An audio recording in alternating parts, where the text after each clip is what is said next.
Bismillahirrahmanirrahim. Alhamdulillahilladzi zayyana adhanal mubtadi'ina bil mithal. Wassalatu ala nabiyyihil ladzi yajibu lahu alaina al-imtithal. Wa ala alihi wa ashabihil musufina bi ahsanil khisal. Wa nahnu narju bi syafa'atihim ilallahil itisal amma ba'du. Alhamdulillah, malam ini kita mulai pengajian malam Rabu ya, Selasa malam Rabu. Mengapa? Karena di pesantren juga selalu dimulai pengajian itu malam Rabu atau hari Rabu. Kata guru bapak sih, biar manfaat ilmunya ya. Bapak sih percaya aja. Buat apa guru bapak bohong gitu. Yang kedua, bapak ingin mengembangkan pengajian di rumah, pengajian keluarga.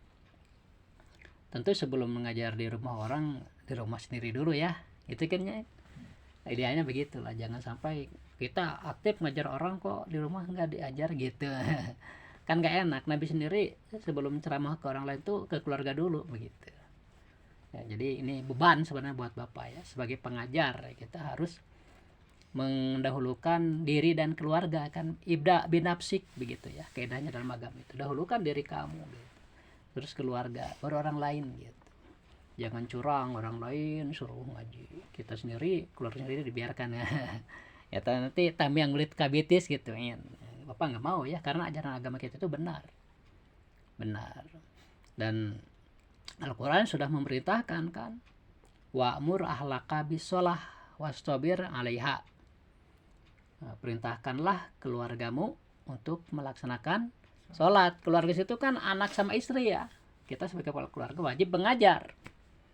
Al-Quran itu kan simpel, cukup aja sholat gitu. Tapi artinya yang lain juga sama gitu ya. Jadi ijaz namanya ini kalau Al-Quran itu.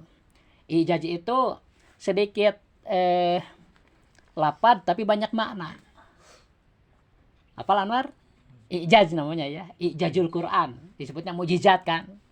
Mukjizat Quran itu jadi Al-Quran itu simpel. Kalimatnya sedikit-sedikit tapi maknanya banyak. Bismillahirrahmanirrahim aja itu kalau diterjemahkan, ditafsirkan, itu bisa meliputi 30 juz Al-Quran. Karena kan kitab yang diturunkan oleh Allah ke dunia ini dari langit yaitu ada 104 suhuf. Berapa Mi? 104 suhuf. Nah yang 103 itu maknanya dihimpun di dalam Al-Quran. Hebat Al-Quran itu. Karena kan kitab-kitab sebelumnya dipalsukan. Nah, jadi maknanya itu dihimpun Al-Quran untuk menyelamatkan begitu. Sedangkan Al-Quran maknanya yaitu dihimpun di dalam Al-Fatihah. Al-Fatihah maknanya semuanya dihimpun di dalam Bismillahirrahmanirrahim. Semakin mengecil gitu. Jadi Bismillahirrahmanirrahim itu hebat.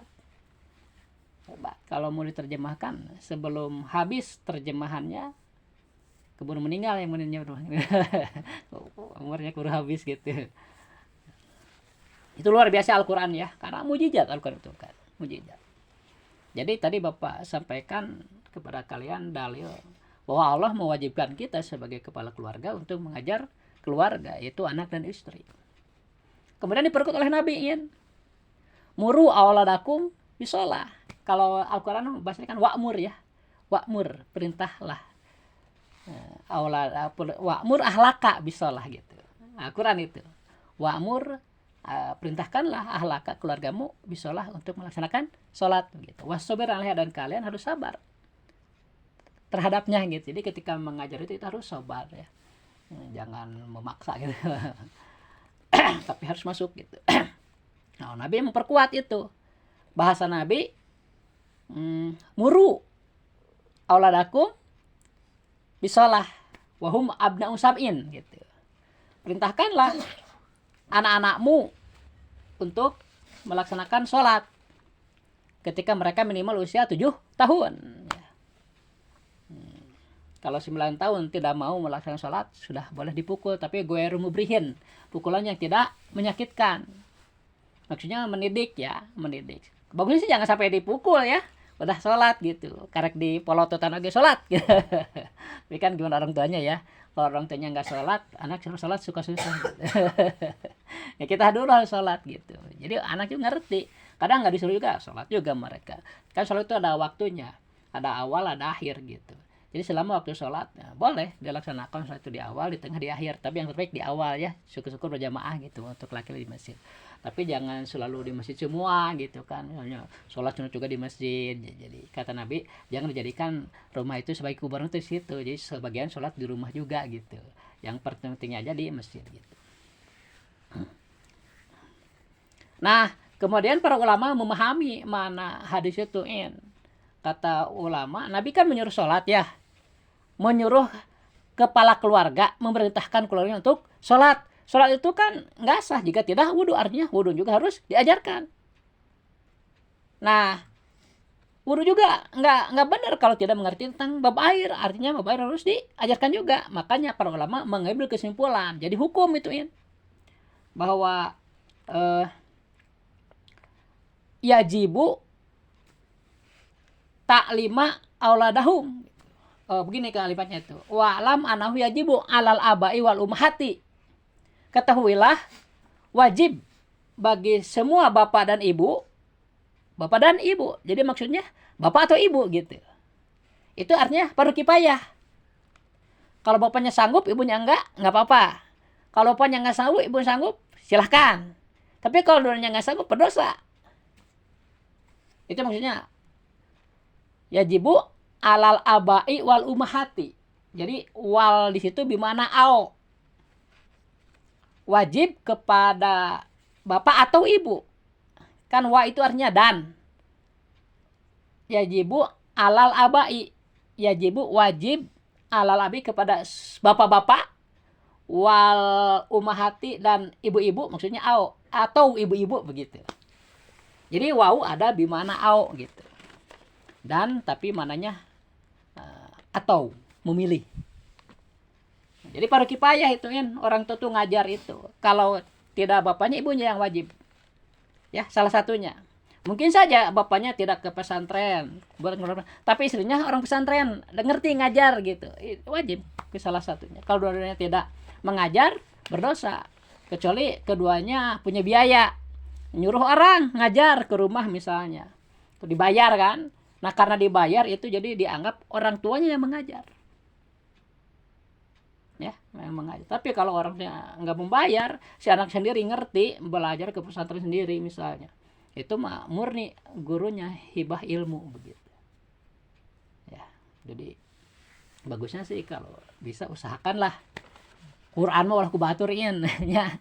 Kalau kalian panjang umur punya keluarga, ngajar Quran mah ku urang. Untina mah Al-Quran dulu, harus bisa baca Quran dulu gitu kan. Karena doa pakai bahasa Arab, salat pakai bahasa Arab. Kalau itu benar nanti ke arah lain akan jadi lurus juga gitu. Intinya itu.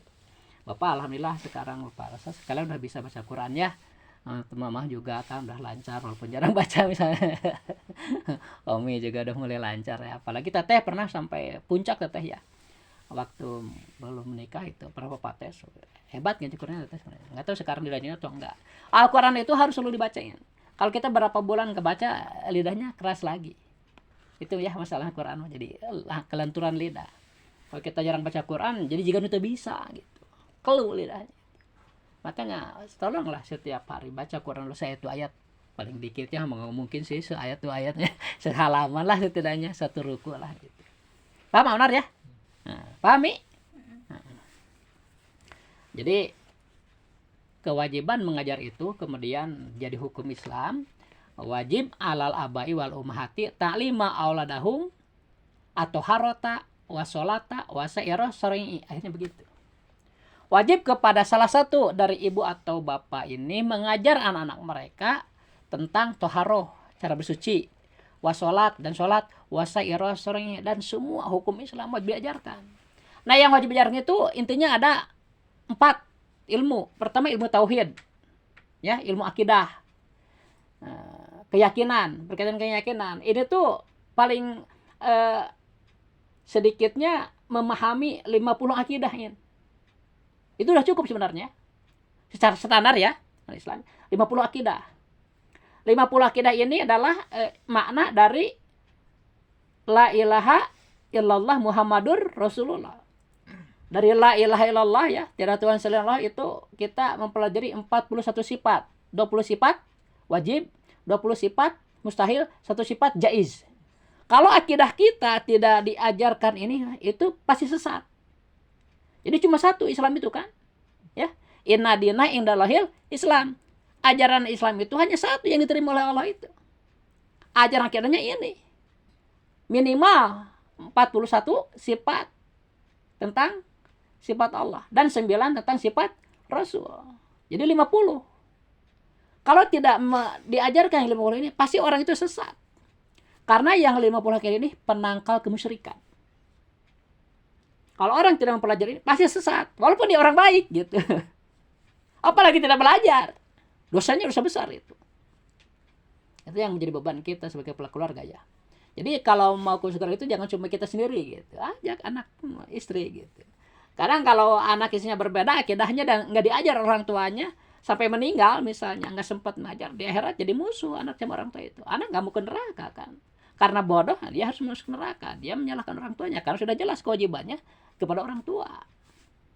Itu sebenarnya yang jadi kegelisahan bapak itu, takut nggak sempat ngajar gitu. Jadi tolonglah kalian saling bantu dengan bapak ya. Mulai sekarang setiap malam Rabu lah kita adakan pengajian keluarga demi kebaikan kita juga ya, karena bapak juga pingin di akhirat itu kita juga ngumpul ya, nggak terpisah gitu. Harus akidah itu harus sejalan gitu. Paham ya Nar ya? Jadi kita di ilmu ini, kitab tauhid ini akan mengajarkan tentang itu 50 sifat atau 50 akidah ya, 41 mengenai sifat Allah, 9 sifat Rasulullah, itu wajib gitu. Udah diwajibkan oleh para ulama itu ya. Nah, kita harus menerima itu. Kalau orang yang nggak belajar ini, pasti di akhirat celaka.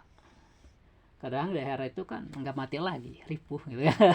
Dan sampai celaka gitu. Harus setekah pola kita berusaha untuk selamat ya, karena kita yakin kita orang mukmin, yakin akan adanya akhirat.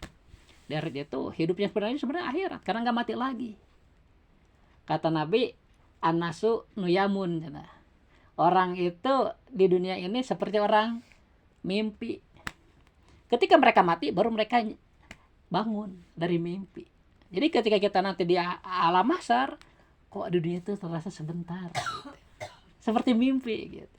Di sana justru hidup yang mulai berat gitu ya, kalau tidak punya keimanan. Keimanan ini intinya. Jadi kalau iman kita benar, walaupun yang lain kurang baik, misalnya bisa katarik ke keimanan. Karena iman itu syarat Anwar ya. Syarat diterimanya amal baik, amal salah itu imannya harus benar gitu. Dan yang 50 akidah ini itu keimanan dari mulai Nabi Adam sampai Nabi Muhammad.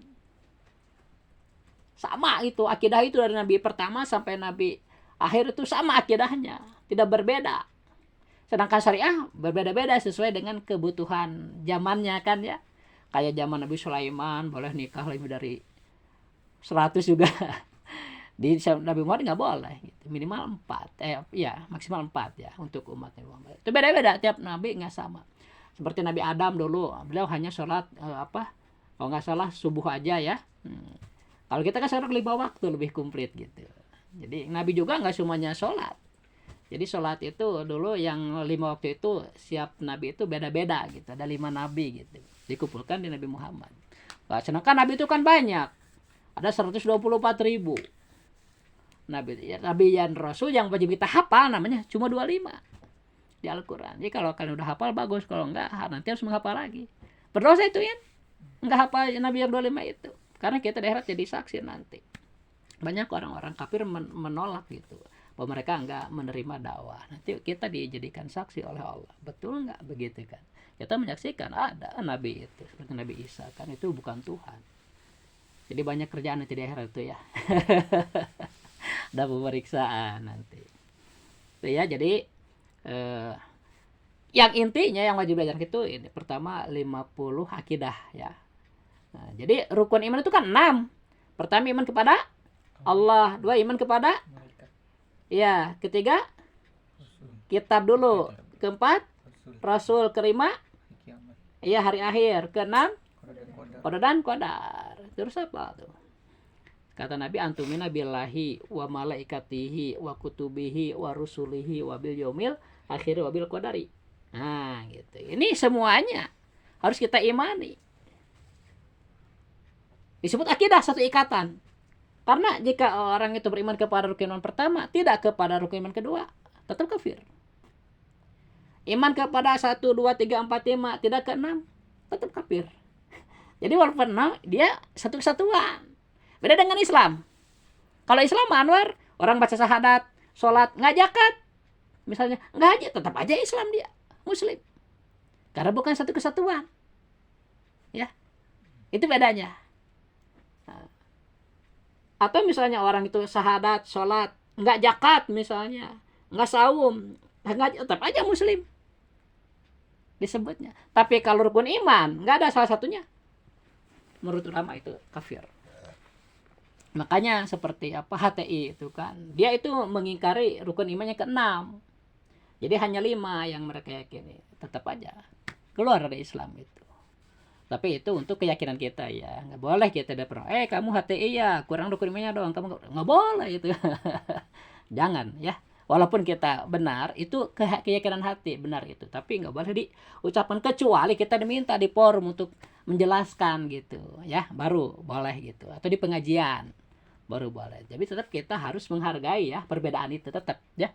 Jangankan dengan orang yang ngaku Islam, dengan orang non Muslim aja kita harus menghormati. Nggak boleh saling mencela gitu. Walaupun kita benar, itu dalam hati benar itu.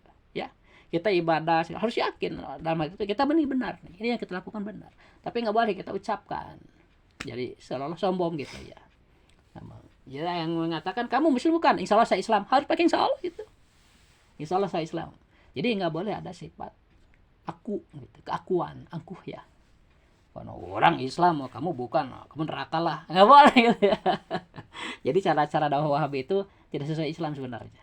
Mereka merasa benar sendiri kan, sunnah sendiri, yang lain berbeda, bidah itu nggak boleh ya, nggak boleh. Jadi itu ya. Kemudian fikih ini kan ada 4 bagian. Fikih itu 4 rubu Anwar. Pertama rukun ibadah. Rukun Islam yang 5 itu masuk ke sini. Ya, rukun Islam yang 5, rukun ibadah masuknya. Nah, sholat, zakat, saum, haji, ya, baca syahadat. Di sini rukun ibadah. Kemudian seperempat kedua rukun muamalah. Tata cara kita bergaul. Bagaimana di tempat kerja, bagaimana kita berserikat, bagaimana jual beli, di sini muamalah. Kemudian yang ketiga di munakahah, keluarga. Bagaimana pengurusan anak, bagaimana hubungan kita dengan mertua ya. Bagaimana kalau sudah cerai misalnya gitu. Ada di situ munakahah. Ini hukum Islam nih. Yang keempat jinayah. Di Indonesia itu yang udah berjalan ini 3 nih. Yang ini yang belum Anwar. Jinayat itu had. Sanksi misalnya orang mencuri itu harus dipotong tangan. Nah, itu jinayat. Ini belum diterapkan di Indonesia.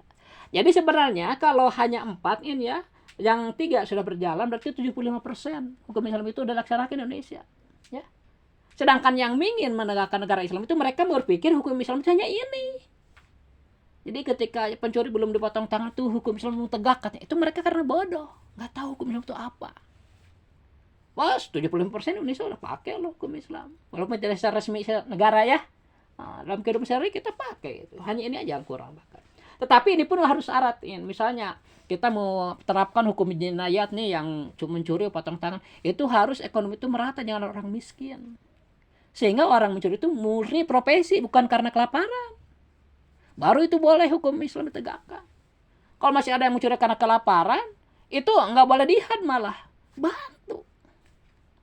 Jadi kalau di kita banyak orang Islam kekurangan, sebenarnya itu kesalahannya menurut Bapak di manajemen, maaf ya, Bapak curiganya ke masjid gitu. Kurang optimal itu masjid. Kan maksudnya ada kas di masjid itu mengikuti contoh Rasul, ada Baitul Mal itu apa Anwar? Dana taktis untuk membantu orang fakir miskin. Sekarang malah masjid banyak jadi bank, numpuk uang. Coba di Jakarta, Tangerang. Komen pernah ke sana. Dengarkan laporan keuangan. Puluhan juta ya, ratusan juta ya. kayak bank itu. Jadi nggak ditasorupkan, rugi kita. Misalnya mau infak dititip ke masjid, lama kapan keluarnya itu.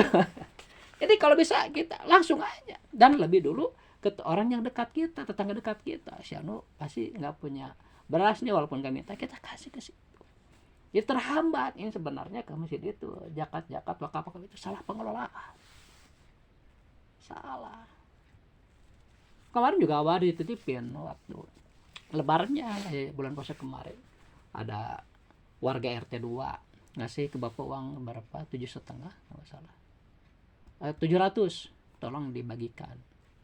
Nah bapak takut ya, karena di hadisnya itu kan tuhodu min agniyaihim wa turodu ila fuqaraihim, diambil zakat itu dari orang kayanya kemudian diberikan kepada orang fakirnya, artinya jangan jauh.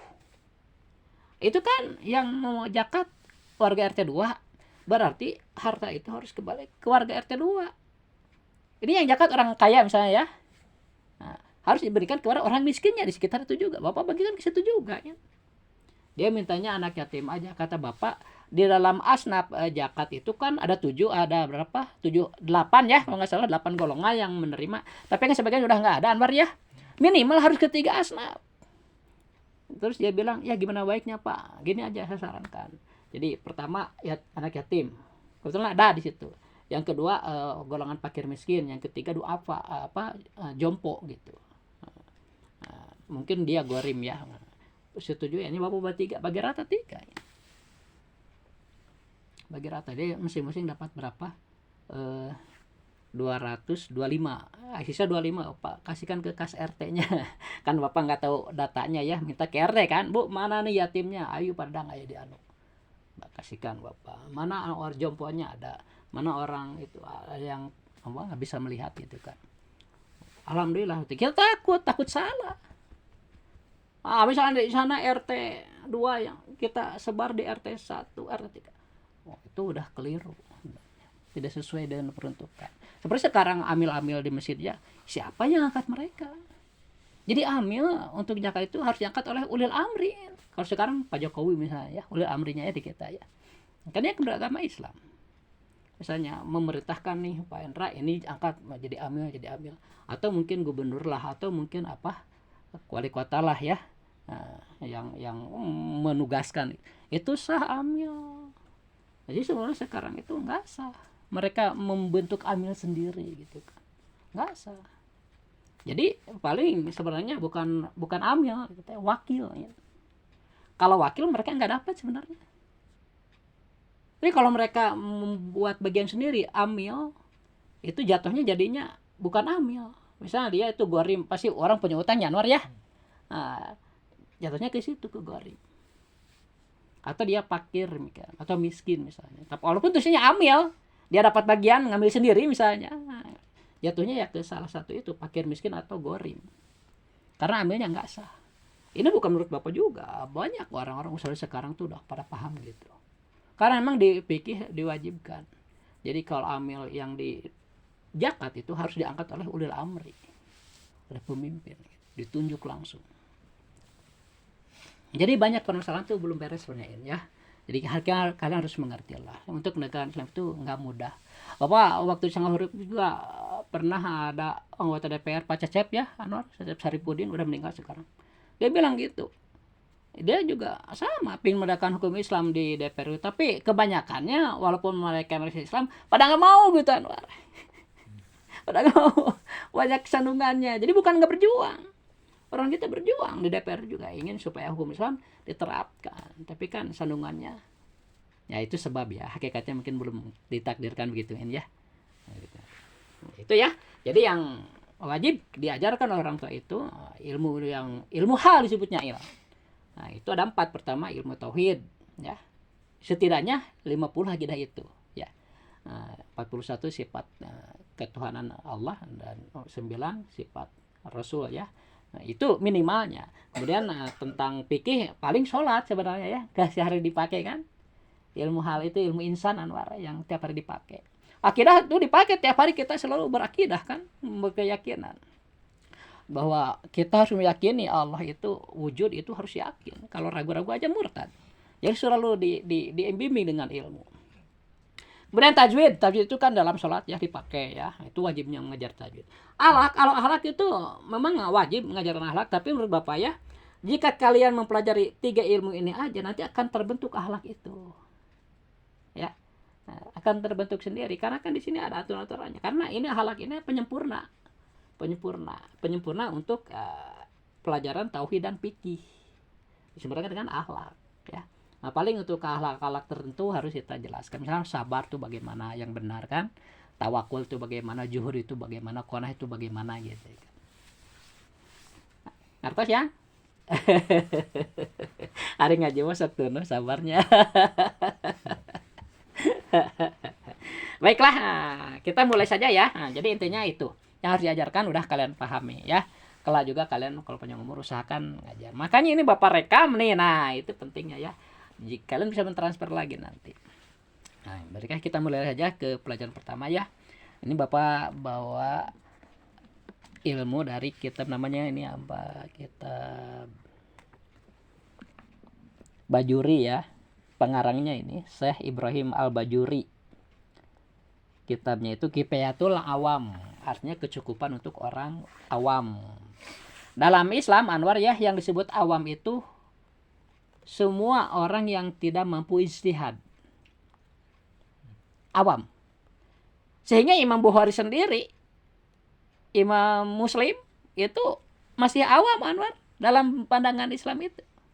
Sehingga Imam Bukhari, Imam Muslim juga bertaklid dalam fikih kepada Imam Syafi'i. Mayoritas ahli hadis itu mazhabnya Syafi'iyah Anwar. Syafi'iyah.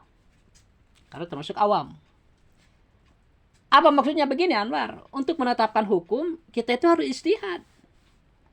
Pernah kan suatu saat Nabi mengutus Mu'ad bin Jabal. Siapa Mi?